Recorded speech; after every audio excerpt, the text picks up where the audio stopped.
Bismillah. Assalamualaikum warahmatullahi wabarakatuh. Alhamdulillah hamdan katsiran tayyiban mubarakan fi kama yuhibbu rabbuna wa yarda. Asyhadu an la ilaha illallah wahdahu la syarika lah wa asyhadu anna Muhammadan abduhu wa rasuluhu la nabiyya ba'da.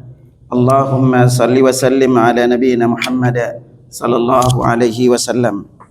Akhwatal iman rahimakumullah, kita akan lanjutkan pembahasan 20 langkah melipat gandakan pahala salat jamaah. Kali ini kita akan masuk di bab keistimewaan saf pertama ya. Sebelumnya sudah kita selesaikan pembahasan terkait dengan keutamaan kita menjawab adzan dan iqamah, lalu keutamaan salat sunnah qabliyahnya. Maka di antara langkah berikutnya yaitu kita memilih untuk berada di saf pertama. Nah, bab saf ini kita akan kupas kurang lebih sekitar 2 kali. Yang pertama itu kita akan singgung terkait dengan keutamaan saf pertama. Nanti pertemuan berikutnya itu kita akan lebih banyak menyinggung terkait dengan hukum seputar saf dan tata cara meluruskan dan merapatkan saf. Baru nanti kita kupas di keutamaan imam. Nah, jadi rangkaian-rangkaian ini adalah di antara rangkaian-rangkaian yang secara umum akan menjadikan nilai pahala salat jamaah kita itu begitu besar di sisi Allah. Di dalam bab saf aja tidak kurang dari 30-an lebih keutamaan atau pahala yang Nabi SAW janjikan kepada kita. Nah, mari kita lihat di antara keutamaan saf pertama ini, di antaranya apa? Salah satu keistimewaannya adalah Nabi SAW menyuruh kita untuk berlomba-lomba berada di saf pertama. Karena itu Nabi SAW sabdakan pada kita dalam riwayat Abu Hurairah radhiyallahu anhu, "Lau ya'lamun nas ma fin nidai wasafil awal, thumma lam yajidu illa an yastahimu alaihi lastamuhu." Seandainya, kata Nabi, orang-orang mengetahui pahala azan dan saf pertama, kemudian mereka tidak mendapatkannya melainkan dengan cara mengadakan undian, pasti mereka melakukannya. Hadis ini diriwayatkan oleh Bukhari dan Muslim dan hadis ini muttafaqun alaih. Makanya faedah hadis ini kita ambil adalah hadis ini juga menunjukkan keutamaan azan dan saf pertama, dan juga faedahnya adalah boleh berundi dalam perkara yang mulia. Nah, karena saking pentingnya Nabi sampai nyuruh kita berundian untuk mendapatkan saf pertama ini, karena saking pentingnya. Karena itulah ikhwatal iman, berlomba-lomba di dalam kebaikan adalah salah satu di antara yang Allah perintahkan banyak kita lakukan. Sebagaimana Allah firmankan dalam surat Al-Maidah ayat 48, "Fastabiqul khairat ilallahi marji'ukum jami'a." Maka berlomba-lombalah kalian di dalam kebaikan, karena kepada Allah lah kalian semua dikembalikan. Bahkan Allah juga berfirman dalam surah Al-Imran ayat 133, "Wasari'u ila maghfiratin min rabbikum wa jannatin 'arduhas samawati wal ardu u'iddat lil muttaqin." Dan bersegeralah kamu kepada ampunan dari Tuhanmu dan kepada sorga yang luasnya seluas langit dan bumi, yang disediakan untuk orang-orang yang bertakwa. Makanya sampai Hasan al-Basri berkata, "Idza ra'aitar rajula yunafisuka fid dunya fanafisu fil akhirah." Apabila kalian melihat seseorang mengungguli kalian dalam masalah dunia, maka unggulilah dia di dalam masalah akhirat. Nah, ini ikhwatal iman rahimakumullah.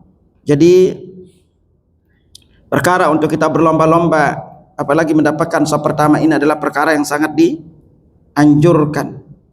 Nah, di antara keutamaan kedua kita mendapatkan saf pertama ini adalah bahwa Allah Subhanahu wa taala lewat malaikatnya itu mendoakan orang yang mendapatkan saf pertama, Allah dan malaikatnya. Makanya Nabi sallallahu alaihi wasallam bersabda, "Innallaha wa malaikatahu yusalluna 'alas sufufil awwal. Riwayat lain mengatakan 'alas saffil awwal. Sesungguhnya Allah dan para malaikatnya itu berselawat untuk orang yang berada di saf-saf terdepan. Jadi ini kalau safnya jumlahnya banyak. Nah, dalam riwayat lain dikatakan 'alas saffil awwal, kepada mereka yang berada di saf pertama. Makanya Ibnu Khuzaimah ketika menjelaskan hadis ini, tadi hadisnya diriwayatkan dari Bara bin Azib, diriwayatkan Abu Daud dan Ibnu Khuzaimah. Ibnu Khuzaimah ketika membuat judul di dalam kitab sahihnya, beliau mengatakan bab tentang salawat Allah dan para malaikatnya kepada saf-saf terdepan. Nah, apa sih maknanya Allah dan malaikatnya itu berselawat? Kalau Allah yang berselawat, maknanya itu adalah Allah menyebut, memuji hamba itu di hadapan para malaikatnya. Tetapi kalau malaikat yang berselawat, maka malaikat itu mendoakan dan memohonkan ampun untuk orang yang berada di saf pertama. Jadi dari sini kita belajar akhirnya bahwa antum itu dimohonkan ampun oleh malaikat. Dan ingat, doa malaikat itu adalah doa yang makbul. Nah, dalam riwayat Imam An-Nasa'i lebih lanjut dikatakan innallaha wa malaikatahu yusalluna 'alas sufufil mutaqaddimah. Sesungguhnya Allah dan para malaikatnya bersolawat untuk orang-orang yang berada di saf-saf terdepan. Nah, di sini kita simpulkan ikhwatal iman bahwa Allah Subhanahu wa taala dan para malaikatnya berselawat untuk orang yang berada di saf pertama di dalam salat, orang-orang yang berada di saf kedua, dan orang-orang yang berada di saf terdepan. Akan tetapi salawat bagi orang berada di saf pertama jauh lebih utama dibanding saf-saf lainnya. Maka dari itu ini menunjukkan akan besarnya keutamaan kita berada di saf pertama ini. Dan dalam riwayat lain juga ditegaskan bahwa sebaik-baik saf bagi laki-laki itu adalah saf pertama. Karena itu Nabi SAW bersabda, khairu sufufir rijali awwaluha. Sebaik-baik saf laki-laki adalah yang paling depan. Wa syarruha akhiruha. Dan yang paling buruk adalah yang paling belakang. Wa khairu sufufin nisa'i akhiruha.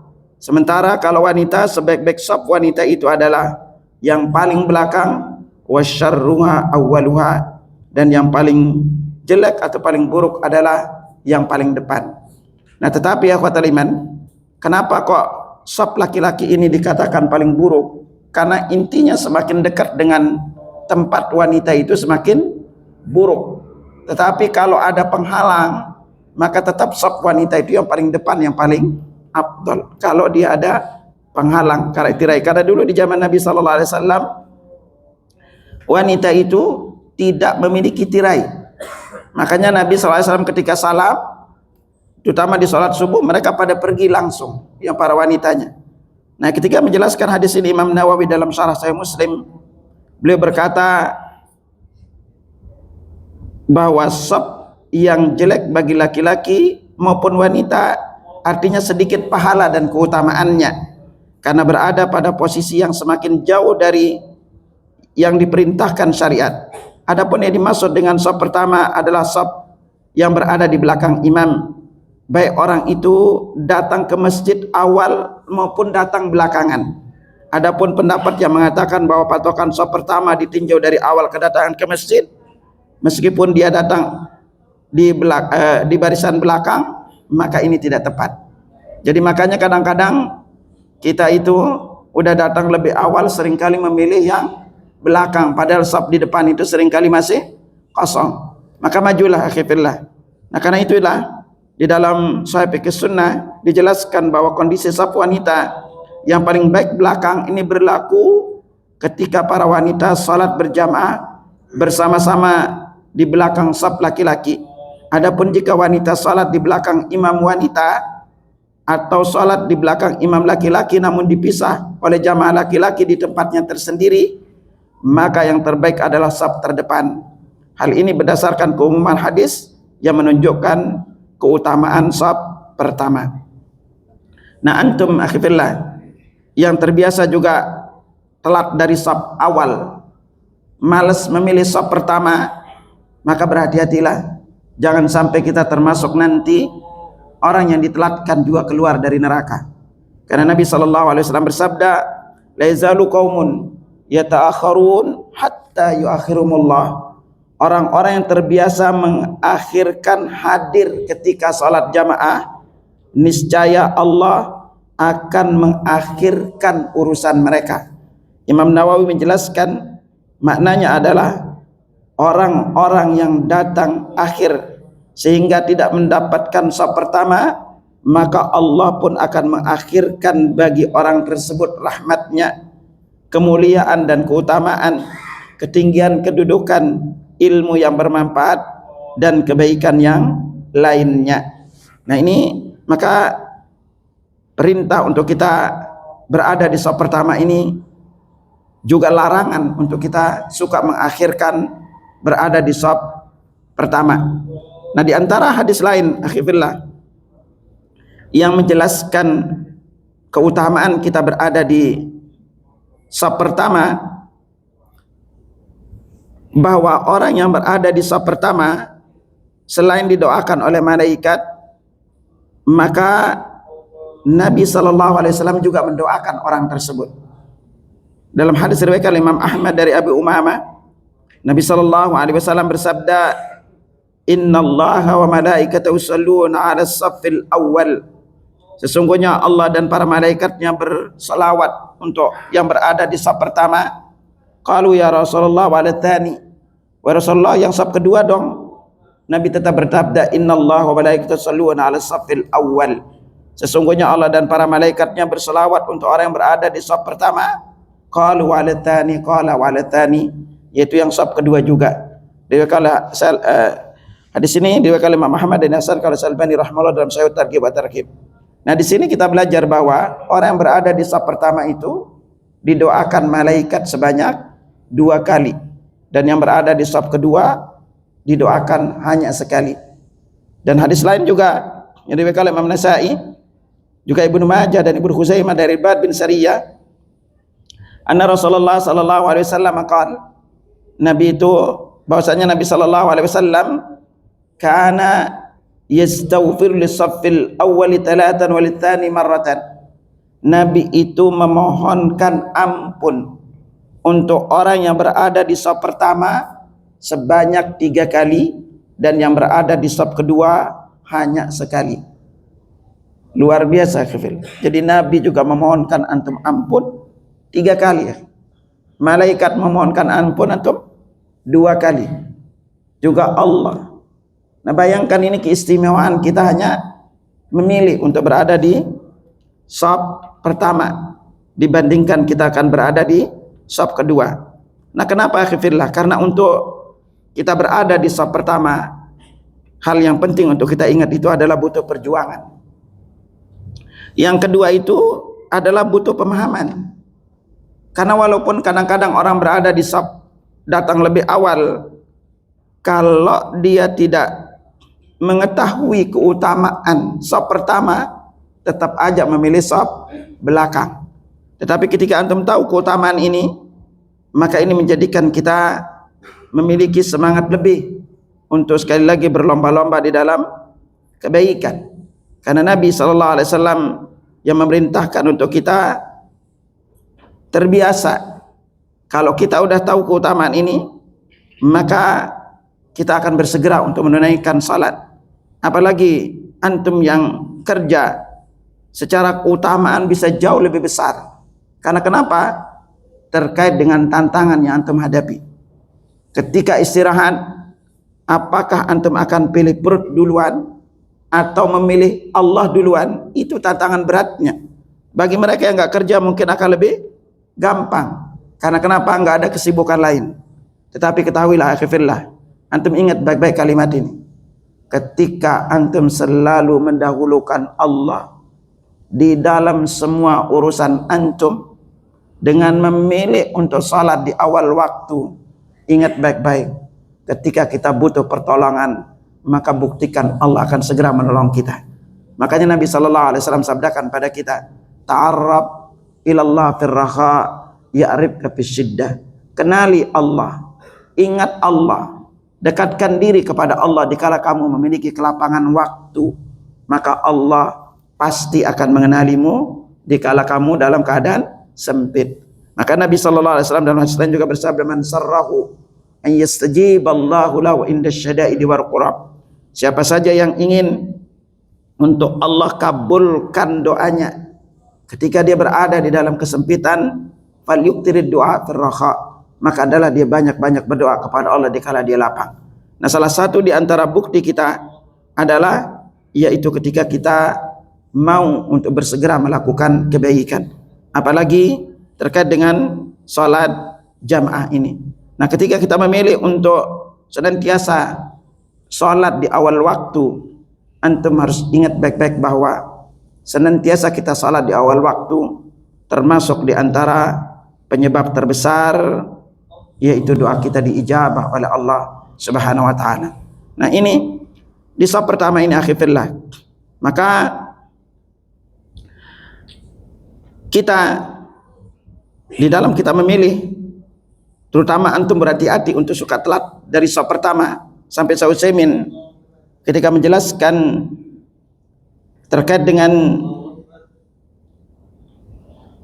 ancaman untuk orang-orang yang suka telat dari saf pertama, di antara penjelasan beliau adalah wala hadza fa yakhsha 'alal insan idza awwada nafsahu ta'akhkhur fil ibadah an yabtadi'a bi an yakhirahu Allah azza wa jalla fi jami'i mawatinil khair. Oleh karena itu hendaklah orang-orang merasa takut apabila mengakhirkan suatu ibadah, mereka akan diuji dalam bentuk Allah azza wa jalla akhirkan dalam segala bentuk kebaikan. Jadi sebenarnya ketika kita bersegera untuk melakukan kebaikan yang Allah sediakan, yang Allah perintahkan kepada kita, maka sungguh ini adalah di antara tanda ketika kita dimudahkan oleh Allah, itu adalah tanda di antara karunia besar yang Allah berikan kepada kita. Maka dari itu kita tahu bahwa untuk mendapatkan saf pertama ini, terutama kalau antum memiliki waktu luang, maka keutamaan terbesar yang antum dapatkan itu adalah bersegera ke masjid. Karena di antara amalan yang penyebab terbesar kita mendapatkan pahala lebih adalah bersegera ke masjid. Makanya Nabi SAW bersabda, "Lau ya'lamun nas ma fit tahjir lastabaku ilaihi." Seandainya manusia itu tahu besarnya pahala dalam at-tahjir. At-tahjir maknanya adalah tabkir ila salah, yaitu bersegera datang ke tempat salat, itu lastabaku ilaihi, maka sungguh mereka akan berlomba-lomba. Karena kenapa? Di dalam kita didoakan malaikat. Ingat ketika kita salat jamaah, itu ada 8 titik kita didoakan malaikat. 8 titik tempat didoakan malaikat. Dan yang paling banyak ini posisinya di saf. Titiknya itu semoga nanti Anda singgung atau lebih rinci ya. Yang pertama itu adalah kita didoakan malaikat ketika kita datang lebih awal, duduk menunggu salat. Sebelum salat adzan berkumandang. Nah, duduk menunggu salat itu memiliki 4 tingkatan. Tingkatan pertama adalah kita duduk sebelum adzan berkumandang. 30-40 menit atau setengah jam kita misalnya duduk sebelum adzan berkumandang. Selama kita duduk, kita didoakan malaikat, lalu didoakan ampunan rahmat oleh malaikat. Lalu kita juga dicatat seperti orang yang sedang salat. Tingkatan kedua adalah itu kita duduk setelah salat berzikir kepada Allah. Ini pun ketika kita duduk kita didoakan malaikat, kita dicatat oleh dalam keadaan salat dan dimohonkan ampun dan taubat, diterima taubat kita. Tingkatan ketiga yang lebih besar lagi pahalanya adalah yaitu kita duduk dari satu salat ke salat berikutnya. Inilah yang sering kita lakukan antara maghrib dan isya. Antara maghrib dan isya ini akhifillah, ini adalah di antara momen yang kita ketika duduk menunggu salat sama didoakan malaikat, dicatat dalam keadaan salat, dimohonkan ampun malaikat, lalu Allah membanggakan kita di hadapan para malaikatnya. Sampai Nabi SAW bersabda, "Unzuru ila ibadi." Jadi Nabi pernah datang suatu hari Suatu maghrib beliau datang dalam keadaan tergesa-gesa, sementara selendang beliau itu sampai nyentuh tanah. Lalu beliau bersabda, absyiru, kabar gembira bagi kalian, innallaha yubahi bikumul malaika, Allah itu membanggakan kalian di hadapan para malaikatnya. Unduru ila ibadi, lihatlah kepada hamba-hambaku, qad qadaw faridatan wa yantaziruna al-ukhra, mereka sudah selesai salat lalu nunggu salat berikutnya. Pelajaran pentingnya akhirnya, duduk menunggu satu salat ke salat berikutnya itu disebut dengan nama ribat di jalan Allah. Ribat itu kata Nabi, ribatu yaumin wa lailah. Ribat itu artinya berjaga di wilayah perbatasan yang akan diserang musuh. Ribat sehari semalam kata Nabi lebih baik dibanding puasa dan salat malam selama 1 bulan. Wa in mata, kalau dia meninggal dunia, jara alaihi amalul ladzi kana ya'malu, pahala amalnya itu terus mengalir. Wa ujri alaihi rizqu, dan dia diberikan rezekinya terus menerus. Wa uminal fatan, diselamatkan dari pertanyaan malaikat munkar dan nakir. Dan salah satu di antara kesimpulan para ulama adalah ribat itu adalah salah satu di antara ibadah yang pahalanya terus mengalir sampai hari kiamat. Nah, karena itu di antara ulama menjelaskan, siapa saja yang meninggal dunia dalam keadaan duduk menunggu satu salat ke salat berikutnya, Allah akan catat pahala itu sampai dengan hari kiamat. Besarnya pahala kita duduk menunggu satu salat berikutnya. Dan tingkatan keempat kita duduk menunggu salat adalah, yaitu kita salat subuh berjamaah, lalu duduk berzikir kepada Allah sampai dengan waktu syuruk, lalu salat sebanyak 2 rakaat, maka kita akan mendapatkan pahala haji dan umrah yang sempurna. Inilah di antara 4 tingkatan kita duduk menunggu salat. Nah, maka dari itu di bab saf ini, antum di saf pertama itu didoakan malaikat. Dan yang lebih utama lagi adalah ketika kita memilih saf sebelah kanan imam. Karena Nabi SAW bersabda dalam riwayat Aisyah, innallaha wa malaikatahu yusalluna ala mayaminis sufuh, sesungguhnya Allah dan para malaikatnya bersolawat untuk orang yang berada di saf sebelah kanan. Imam Nawawi menjelaskan maknanya itu adalah sebelah kanan imam. Makanya ini keistimewaan kita berada di saf sebelah kanan imam. Nah, lalu dari mana nanti kita mengisi saf? Insya Allah nanti kita akan rinci di pertemuan berikutnya. Pada intinya akhirnya, dari sekarang, dari saf pertama aja kita udah dapatkan banyak kebaikan. Ya, kita didoakan malaikat 2 kali, didoakan Nabi 3 kali, dimohonkan ampun Nabi 3 kali. Kita berada di saf pertama. Nabi nyuruh kita untuk berlomba-lomba meraih saf pertama, bahkan dengan cara diundi. Dan seandainya kita tahu, maka kita akan berlomba-lomba untuk meraih saf pertama. Dan ingat, saf pertama itu adalah saf terbaik untuk kita. Nanti apa keutamaan kita meluruskan dan merapatkan saf lagi, itu lebih banyak lagi keutamaannya. Karena akhirnya lewat hanya meluruskan dan merapatkan saf, antum paling tidak bisa mendapatkan 10 sampai 15 macam kebaikan. Ya, hanya itu. Nah, dengan ini kita melakukannya apa? Makanya orang yang salat berjamaah, sebagai titik antum ingat, tidak kurang di 8 tempat antum didoakan malaikat. Ketika antum sering didoakan malaikat, maka ingat satu hadis ini sebagai penutup bagi orang yang rajin salat jamaah. Innalil masajidi aujada. Masjid itu memiliki pengunjung-pengunjung setia. Autad itu artinya tiang-tiang. Diterjemahkan maknanya pengunjung-pengunjung setia. Ingat, semua tempat punya pengunjung setia kan? Masjid juga punya pengunjung setia. Tapi apa keistimewaannya kalau antum pengunjung setia masjid? Al malaikatu julasa'uhum. Para malaikat adalah teman duduk mereka. Jadi ketika antum ke masjid, antum teman malaikat. Lalu ketika suatu saat orang ini enggak ke masjid, lalu Nabi lanjutkan, fa in ghabu yabtakidunahum. Kalau dia udah rajin ke masjid, tahu-tahu suatu saat enggak ke masjid, itu malaikat bertanya-tanya, kemana si fulan, kemana si fulan? Oh, ternyata apa? Dia enggak ke masjid karena sakit. Wa in maridu aduhum. Kalau dia tidak ke masjid karena sakit, malaikat menjenguk mereka. Oh enggak, dia enggak sakit, ternyata dia ada urusan, lalu enggak sempat ke masjid. Wa in kanu bi hajatin a'anuhum. Kalau dia itu tidak ke masjid karena ada urusan, malaikat menolongnya agar urusannya segera selesai sehingga dia kembali lagi ke masjid. Dan inilah nanti akhirnya ketika antum sudah sering berteman dengan malaikat, dan berteman dengan apa di rumah Allah, inilah nanti antum akan diseru di padang mahsyar. Nabi bersabda, aina jirani? Allah berfirman, aina jirani, aina jirani, aina jirani? Di mana tetanggaku, di mana tetanggaku, di mana tetanggaku? Lalu malaikat bertanya, ya Rabbana wa man yanbaghi an jawiraka? Wahai Tuhan kami, siapa yang berhak menjadi tetanggamu? Apa jawab Allah? Aina ummarul masajid? Di manakah orang-orang yang dulu di dunia memakmurkan masjid-masjid? Karena di saat salat jamaah, maka antum didoakan 8 tempat oleh malaikat. Inilah nanti akan memiliki fungsi besar, akan malaikat menolong antum di detik-detik sakaratul maut. Yang Allah firmankan kepada kita, innalladzina qalu rabbuna Allah tsumma istaqamu. Orang-orang yang berkata Tuhan kami adalah Allah, kemudian dia istiqamah, tatanazzalu alaihimul malaika. Malaikat itu akan turun kepada mereka. Para ulama tafsir menjelaskan turunnya ini di detik-detik sakaratul maut. Allah takhafu wa la tahzanu. Jangan takut, jangan sedih. Kenapa malaikat mengatakan jangan takut, jangan sedih? Karena setiap yang meninggal dunia itu takut apakah dia akan ke surga atau ke neraka. Dia takut. Lalu dikasih kabar gembira dia ke surga.